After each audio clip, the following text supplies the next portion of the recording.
కాపు ఉద్యమ నేత మాజీ మంత్రి ముద్రగడ పద్మనాభం అంత్యక్రియలను సైతం వైసీపీ అధినేత వైఎస్ జగన్ ఆ పార్టీ నేతలు రాజకీయాలు చేయడం సరికాదని టీడీపీ పొలిట్ బ్యూరో సభ్యులు జగ్గంపేట ఎమ్మెల్యే జ్యోతుల నెహ్రూ విమర్శించారు.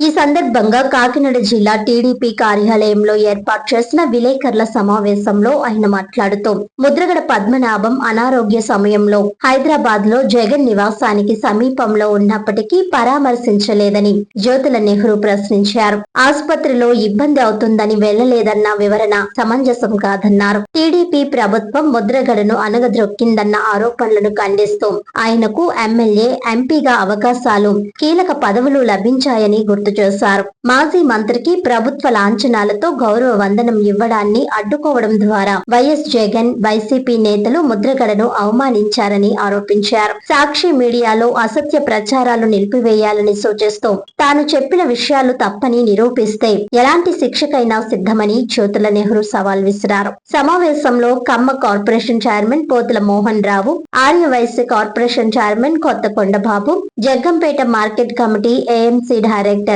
బొదిరెడ్ల సుబ్బారావు, ఆసుపత్రి డైరెక్టర్ సుమన్ తదితరులు పాల్గొన్నారు.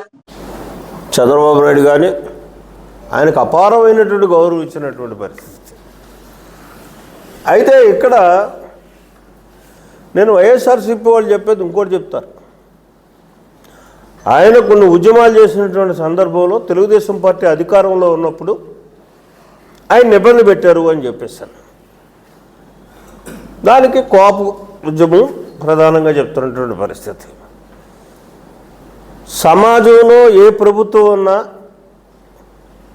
ప్రజాస్వామ్య వ్యవస్థలో శాంతి భద్రతల్ని పరిరక్షించాల్సినటువంటి బాధ్యత ఆ ప్రభుత్వం మీద ఉంటుంది, ఆ నాయకత్వం మీద ఉంటుంది. శాంతి భద్రతలను పరిరక్షించాలనేటటువంటి ఉద్దేశంతో ప్రభుత్వం తీసుకున్నటువంటి నిర్ణయాల వల్ల ఆయన ఇబ్బంది పడవచ్చు, కానీ అది సమాజానికి ఉపయోగపడేటటువంటి పరిస్థితి. ఆయన చేసినటువంటి ఉద్యమాన్ని గౌరవించే చంద్రబాబు నాయుడు గారు రాష్ట్ర శాసనసభలో కాపులకి బీసీలుగా చేర్చాలి అని చెప్పి కొన్ని నిబంధనలు పెట్టి కేంద్ర ప్రభుత్వానికి పంపినటువంటి పరిస్థితి ఉంది. ఇంకా అంతకంటే ఎక్కువ ఏం చేస్తారండి, గౌరవిస్తారండి? నా చేతుల్లో ఇచ్చేయడానికి లేదు కదా, ఇప్పుడు రాష్ట్ర ప్రభుత్వానికి లేదు కదా.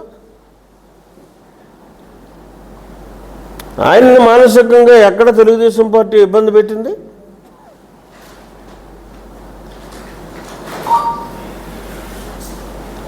ఇబ్బంది అంటూ పెట్టింది అంటే దాని రకంగానే అదే రకంగా ఆయన ఉద్యమ స్ఫూర్తిని ప్రామాణికంగా తీసుకునే కేంద్ర ప్రభుత్వం ఇచ్చినటువంటి 10% ఏదైతే ఈబీసీ కోటా ఉందో అందులో 5% కాపులకు ఇచ్చినటువంటి అవకాశాన్ని కల్పించాడు చంద్రబాబు నాయుడు గారు.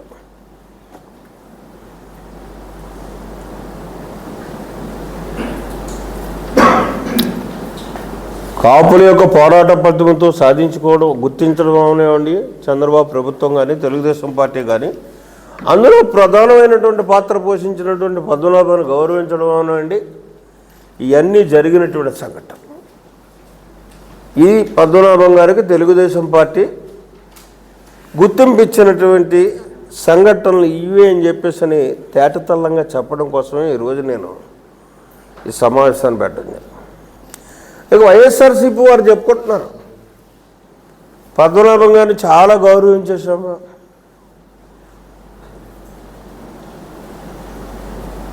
ఏం చేశారు మీరు పద్మనాభం గారిని?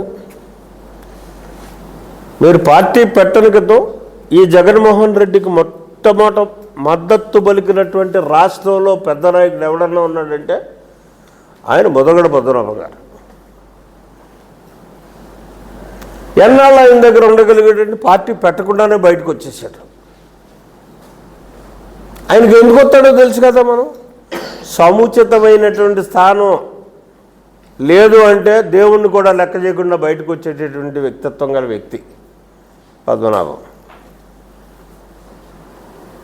దాన్ని ఏమనాలి?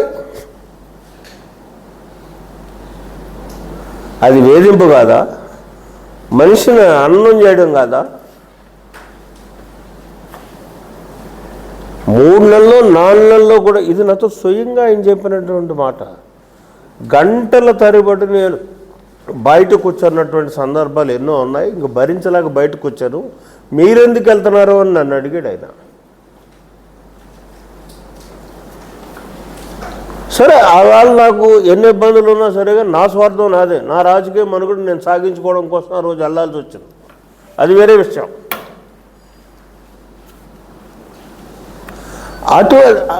అది అననం అంటే, వేధించడం అంటే, కించపరచడం అంటే, అంతే కదా. అక్కడితో ఆగలే. అదే పద్మనాభం గారు హైదరాబాదులో జగన్మోహన్ రెడ్డి గారికి కూసంత దూరంలో వైద్యం చేయించుకుంటున్నాడు నెలల తరబడి. ఎన్నిసార్లు తమడయ్యా జగన్మోహన్ రెడ్డి గారు పరామర్శించడానికి లేరు, ఆయనకు మనోధైర్యం ఇవ్వడానికి ప్రయత్నం చేశారు. అరే, అది రాజ్యాంగబద్ధంగా సంక్రమించినటువంటి హక్కు.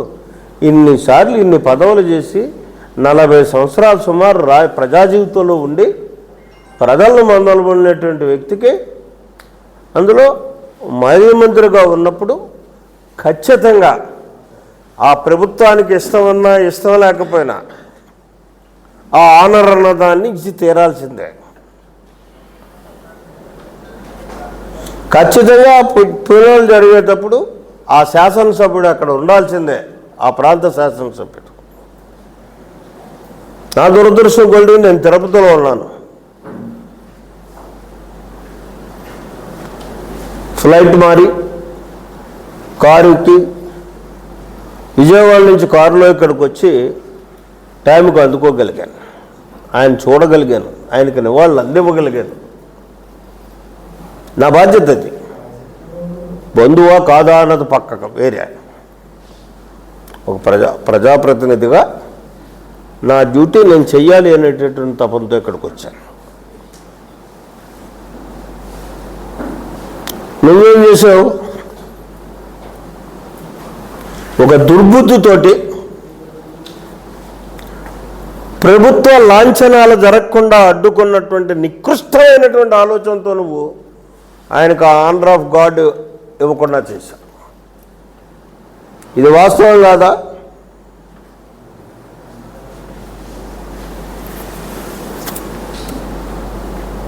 దీన్ని నేను చాలా తీవ్రంగా ఇప్పుడు చెప్పినటువంటి 2 అంశాలు ప్రజలకి విడమరి చెప్పాలి, మీ అందరికీ తెలియాలి.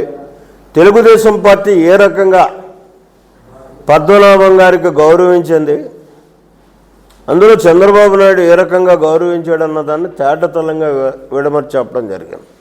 అలాగే జగన్మోహన్ రెడ్డి గారు, ఇందులో ఏదైనా జగన్మోహన్ రెడ్డికి మీద నేను ఆరోపించినటువంటి ఆరోపణలో ఏది వాస్తవం కాకపోయినా ఆయన వేసినటువంటి శిక్షకి సిద్ధంగా ఉంటారు. నా అమలాబుద్ధులు దెక్కలా, వేళగలారా తప్పుడు మాటలు చెప్పక్కర్లా. జరిగినటువంటి సంఘటనలు ప్రజలకు తెలియజేయాలి. మనం ఆ తెలియజేసే ప్రయత్నంలోనే ఈవేళ ఈ మీడియా సమావేశం, పత్రికా సమావేశం ఏర్పాటు చేయడం జరిగింది. దాని నుంచి మిమ్మల్ని అందరినీ కూడా వాస్తవాలను విశదీకరించి ఒక గౌరవప్రదమైనటువంటి కుటుంబంలో జన్మించినటువంటి కుటుంబాల్లో కూడా ఏలెట్టారు. ఎంత దారుణం అంటే, కుటుంబ సమస్యల మీద మనకి సంబంధం ఏంటండి? ప్రతి కుటుంబంలోనే కూడా ఉంటాయి చెడుగురుకులు. అవి కొంతవరకే పరిమితం అవ్వాలి. అంతవరకు వీళ్ళు ఎవరండి అసలు నాకు అర్థం కాదు. ఆ అమ్మాయిని చూడొద్దు అనడానికి, సరే ఆయన చూడొద్దని నా ముఖం చూపెట్టకండి అన్నాడు, అది వేరే విషయం. అది ఆ ఫ్యామిలీ మెంబర్ చూసుకుంటారు. ఇక్కడ చూసుకున్న అడ్డెట్టిన వాళ్ళు ఎవరండి?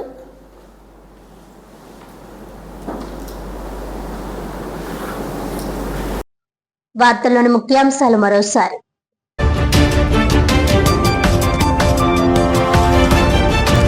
ఈ నెల 18న కాకినాడలోని శుభం కాపు కళ్యాణ మండపంలో దివంగత కాపు ఉద్యమ నేత మాజీ మంత్రి ముద్రగడ పద్మనాభం సంతాప సభ. రాజకీయాలకు అతీతంగా నిర్వహించనున్నట్లు వెల్లడించిన కాపు సద్భావన సంఘం జేఏసీ ప్రతినిధులు.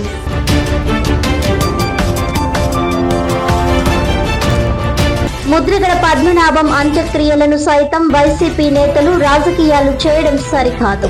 టీడీపీ పొలిట్ బ్యూరో సభ్యులు జగ్గంపేట ఎమ్మెల్యే జ్యోతుల నెహ్రూ.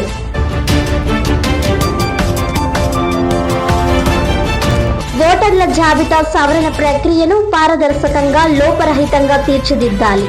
అధికారులను ఆదేశించిన కాకినాడ జిల్లా కలెక్టర్ ఎంఎన్ హరేంద్ర ప్రసాద్.